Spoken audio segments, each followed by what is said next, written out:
See what this person said about this issue. What do you think? What do you think? Just listen to what he said about this issue and tell me what you think in the comment section. These are Nigerians running away from their homes in Sokoto State, Issa local government. They are running away because they are running for bandits. They are running for bandits. Where are they running to? We don't even know. Where are they running to?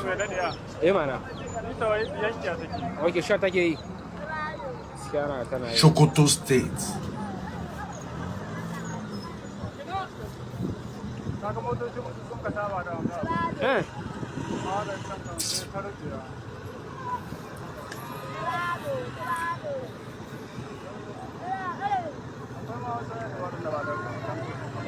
Ina je can gaban gidan Sale ba sai a yanga ba. Bari duk sai sun gama.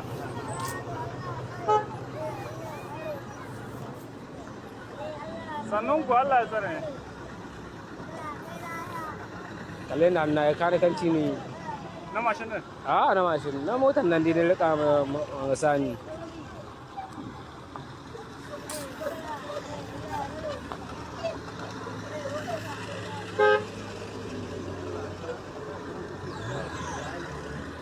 Na'am?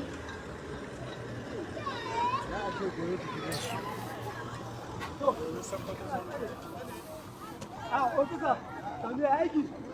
Allah ya tsare.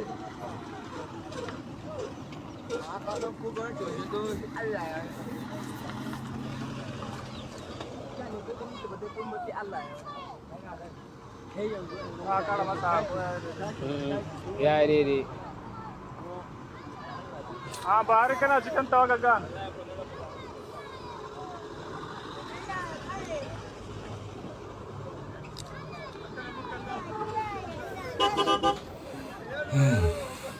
Dogo.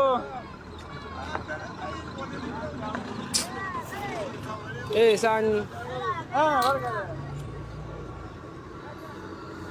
Bari in stock inside.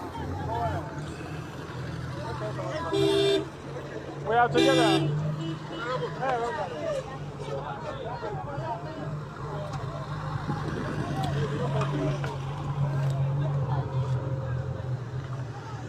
Good night.